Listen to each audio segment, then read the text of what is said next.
జైన మతము అనగా వర్ధమాన మహావీరుడు మాత్రమే కాదు, 24 తీర్థంకరులు, 12 మంది విశ్వచక్రవర్తులు, పంచ మహావ్రతాలు, దిగంబర శ్వేతాంబర శాఖలు, యూపీఎస్సీ ఏపీపీఎస్సీ పరీక్షలకు అవసరమైనటువంటి జైన మతాన్ని ఈరోజు సింపుల్గా అర్థం చేసుకునే ప్రయత్నం చేద్దాం. జైన మతము 24 తీర్థంకరులను గుర్తించింది. మొదటి తీర్థంకరుడు వృషభనాథుడు. ఆయన మొదటివాడు కాబట్టి ఆయన్ని ఆదినాథుడు అని కూడా పిలుస్తారు. ఇంకా అదే వరుసలో 22వ తీర్థంకరుడు నేమినాథుడు. ఆయన్నే అరిష్టనేమి అని కూడా పిలుస్తారు. 23వ తీర్థంకరుడు పార్శ్వనాథుడు. 24వ తీర్థంకరుడు మరియు ఈ కాలానికి చెందినటువంటి చివరివాడు వర్ధమాన మహావీరుడు.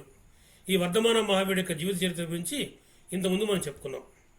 వీడు కాకుండా జైన సాంప్రదాయము ప్రతి అర్ధకాల చక్రంలో 12 మంది చక్రవర్తుల్ని గుర్తిస్తుంది. వీరు భూమండలం మొత్తాన్ని పరిపాలిస్తారు అని విశ్వసిస్తుంది. వీరితో పాటుగా 9 బలదేవులు, 9 వాసుదేవులు, 9 ప్రతివాసుదేవులు కలిసి ఈ మొత్తాన్ని 63 శలాక పురుషులు అని పిలుస్తారు. కనుక జైనమత సిద్ధాంతం ప్రకారము జైనమత స్థాపకుడు ఎవరు అంటే మనము మొదటి తీర్థంకరుడు వృషభనాథుడు అని చెప్పాల్సి ఉంటుంది. అయితే చరిత్ర ఈ మొదటి 22 తీర్థంకరులు గుర్తించలేదు. 23వ తీర్థంకరుడు చరిత్రకు అందాడు. ఆయన క్రీస్తుపూర్వం 8వ శతాబ్దంలో ఉన్నాడు. అంటే వర్ధమాన మహావీరుడి కన్నా గౌతమ బుద్ధుడి కన్నా 200 ఏళ్ళు ముందున్నాడు ఆయన. కనుక 23వ తీర్థంకరుడు పార్శ్వనాథుడిని చరిత్రకారులు జైనమత ప్రారంభకుడు, జైనమత స్థాపకుడు అని చెప్తారు.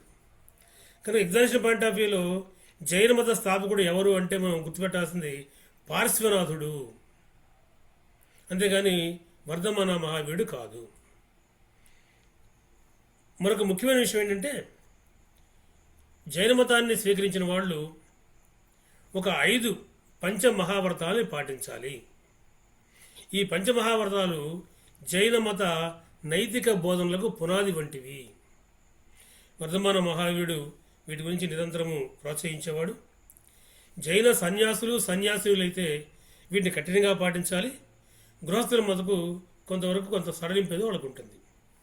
కానీ వీటిల్లో ఒకటి అహింస, హింస చేయకపోవటం, సత్య, ఎల్లప్పుడూ సత్యవచములే పలకటం, అబద్ధం ఆడకుండా ఉండటం, అస్తేయ, దొంగతనం చేయకపోవటం, ఇతరులు ఏదైనా స్వచ్ఛందంగా ఇస్తే తీసుకోవాలి కానీ మోసం చేసి అవినీతితోనో అక్రమ సంపాదన వంటి వాటినో చేయటం ద్వారా ఇటువంటి ఆస్తిని మనం సంపాదించకూడదు. తర్వాతది అపరిగ్రహ, ఆస్తుల పట్ల ఆసక్తి లేకపోవటం, భౌతిక వస్తువులు, సంపదలు, లోక సంబంధ కోరికల పట్ల మమకారాన్ని విడిచిపెట్టడం. అంటే ఒక రకంగా సరళ జీవనాన్ని గడపాలి, ఆత్మ నిగ్రహాన్ని పాటించాలి, వైరాగ్యాన్ని స్వీకరించాలి. 5వది బ్రహ్మచర్య, ఇంద్రియ నిగ్రహం, కోరికలు లేదా ఇంద్రియ వంచన మీద నియంత్రణ కలిగి ఉండాలి. సన్యాసులకైతేనేమో సంపూర్ణ బ్రహ్మచర్యాన్ని, గృహస్థులకైతేనేమో నైతిక నియంత్రణని తెలియజేస్తుంది. కనుక జైనమత పంచమహావ్రతాల్లో 1 అహింస, 2 సత్య, 3 అస్తేయ, 4 అపరిగ్రహ, 5 బ్రహ్మచర్య. జైన మతము ఈ మొదటి 4ంటిని పార్శ్వనాథుడే ప్రవేశపెడితే వర్ధమాన మహావీరుడు బ్రహ్మచర్య అనే దాన్ని 5వ నియమాన్ని ప్రవేశపెట్టి వీటిని పరిచయం చేశాడు అనేటిది విశ్వసిస్తుంది. కనుక పంచమహావ్రతాలు ఏ మతానికి చెందినవి అంటే సమాధానం చెప్పాల్సి ఉంటుంది జైన మతము. పంచమహావ్రతాలలో వర్ధమాన మహావీరుడు ప్రవేశపెట్టినటువంటి మతం ఏది అంటే మనం చెప్పాల్సి ఉంటుంది బ్రహ్మచర్యము. అయితే వర్ధమాన మహావీరుడు మరణించిన తర్వాత సుమారుగా ఒక 2 శతాబ్దాల దాకా కూడా జైన మతం అంత ఎక్కువగా ప్రాచుర్యం పొంది లేదు. కొద్దిమంది కొనసాగుతూ వస్తున్నారు అంతే. ఇక మౌర్యకు వచ్చే సమయం నాటికి జైన మతంలో 2 చీలికలు ఏర్పడ్డాయి. ఒకటి దిగంబర శాఖ, రెండు శ్వేతాంబర శాఖ. దీనికి కారణం ఏమిటి అంటే అంత ప్రాచుర్యంలో లేకపోయినప్పటికీ జైన మతము కొనసాగుతుంది. మగధలో, పాటలీపుత్రంలో వీళ్ళు ఎక్కువగా ఉండేవాళ్ళు. ఆ సమయంలో ఒక 12 సంవత్సరాల తీవ్రమైన కరువు ఏర్పడింది మగధ ప్రాంతంలో. అప్పటికి చంద్రగుప్త మౌర్యుడు పరిపాలన చేస్తూ ఉన్నాడు. ఆ సమయంలో ఆ కారణం వల్ల, ఆ యొక్క కరువు వల్ల చలి విపరీతంగా పెరిగిపోవటం, పంటలు పండకపోవడంతో వీళ్ళకి ఆదరణ పూర్తిగా కోల్పోయారు. అందువల్ల కొద్దిమంది జైన సన్యాసులు భద్రబాహు అనే నాయకత్వంలో దక్షిణ భారతదేశానికి, ప్రధానంగా కర్ణాటక ప్రాంతానికి, మైసూరు ప్రాంతానికి వెళ్ళారు. అక్కడే చంద్రగిరి పర్వతం మీద కొంతకాలం ఉన్నారు. ఇవాళ శ్రావణ బెళగుళ ప్రాంతం అది. అక్కడ వెళ్ళిపోయారు. కానీ మరికొద్ది మంది జైన సన్యాసులు స్థూలభద్ర అనేటువంటి ఒక జైన మతాచార్యుని యొక్క ఆధ్వర్యంలో మగధలోనే ఉండిపోయారు. ఈ కరువు కాసం గడిచిపోయింది. తిరిగి మళ్ళీ ఆ దక్షిణ భారతానికి వెళ్ళినటువంటి భద్రబాహు నాయకత్వంలోని జైనులు మగధ ప్రాంతానికి చేరుకున్నారు. ఆ మధ్యలో ఒక విచిత్రం జరిగింది. అదేమిటి అంటే నిజానికి వర్ధమాన మహావీరుడు చివరి కాలంలో దిగంబరుడుగానే జీవించాడు. ఒంటి మీద వస్త్రాలు లేవు ఆయనకి. వస్త్రం తొడుక్కున్నాడు ఆయన. ఆ జ్ఞాన అన్వేషణ చేస్తున్నాడు. కాస్త చినిగిపోయినాయి. ఆ తర్వాత ఆయన ఎటువంటి దుస్తులు ధరించలేదు. అందువల్ల వర్ధమాన మహావీరుడు తర్వాత కూడా ఇదిగో ఇప్పటి వరకు వాళ్ళెవరు కూడా దుస్తులు ధరించేవాళ్ళు కాదు. కానీ ఈ స్థూలభద్ర నాయకత్వంలో ఉన్నటువంటి మగధలో ఉన్నటువంటి జైన మతస్థులైన వాళ్ళు ఆ చలికి తట్టుకోలేక తెల్లటి వస్త్రాలు ధరించడం ప్రారంభించారు. ఉత్తర భారతదేశం నుంచి వెనక్కి వచ్చినటువంటి భద్రబాహు దీన్ని వ్యతిరేకించాడు. మన సిద్ధాంతాలు ఏవైతున్నాయో వాటిని మీరు అధిగమించారు, వాటిని పట్టించుకోవడం లేదు, ఇది చాలా తప్పు అని మాట్లాడడం ప్రారంభించారు.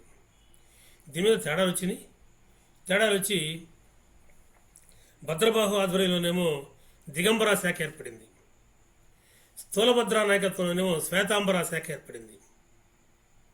దిగంబర అంటే అంబర, దిక్కులే వస్త్రాలుగా కలిగిన వాళ్ళు, అంటే ఎటువంటి వస్త్రాలు ఉండవని అర్థం. శ్వేతాంబర అంటే తెల్లటి వస్త్రాలు ధరించేవారు. కనుక ఈ రకంగా దిగంబర, శ్వేతాంబర శాఖలు ఏర్పడ్డాయి. ప్రాథమిక సిద్ధాంతాల మీద అయితే ఎక్కడ విభేదాలు లేవు. శ్వేతాంబరులు కూడా ఏమంటారు అంటే దిగంబరత్వమే కరెక్ట్ అంటారు. కాకపోతే ఆ స్థాయికి మనం ఇంకా వెళ్ళలేదు కాబట్టి మనం వర్ధమాన మహావీరుని స్థాయికి వెళ్ళినప్పుడు దిగంబరులుగా మారొచ్చు. కానీ అప్పుడు దాకా తెల్లటి వస్త్రాలు ధరించడం తప్పేమీ కాదని మాట్లాడతారు. అంటే ప్రాథమిక సిద్ధాంతాల మీద తేడాలు లేవు. ఇది మనం గుర్తుపెట్టుకోవాల్సి ఉంటుంది బౌద్ధ మతంతో పోల్చినప్పుడు. ఇక ఆ మౌర్య కాలం నుంచి గుప్తుల కాలం మధ్య జైన మతము ఇటు ఒరిస్సా ప్రాంతం, అంటే కళింగ ప్రాంతం అన్నాడు పేరు, అటు గుజరాత్ వరకు విస్తరించింది. ప్రధానంగా గుజరాత్, రాజస్థాన్లోనేమో శ్వేతాంబర శాఖ ఎక్కువగా ఉండేది. ఉత్తర, మధ్య మరియు దక్షిణ భారతదేశంలో దిగంబర శాఖ ఎక్కువగా ఉండేది. వీటి మధ్య ఎటువంటి ఒక సిద్ధాంతాలు ఉన్నాయి, ఎటువంటి ఫిలసాఫికల్ థాట్స్ ఉన్నాయని దాన్ని మనం చూడాల్సి ఉంటుంది. దాన్ని నేను మీకు నెక్స్ట్ వీడియోలో వినిపిస్తాను.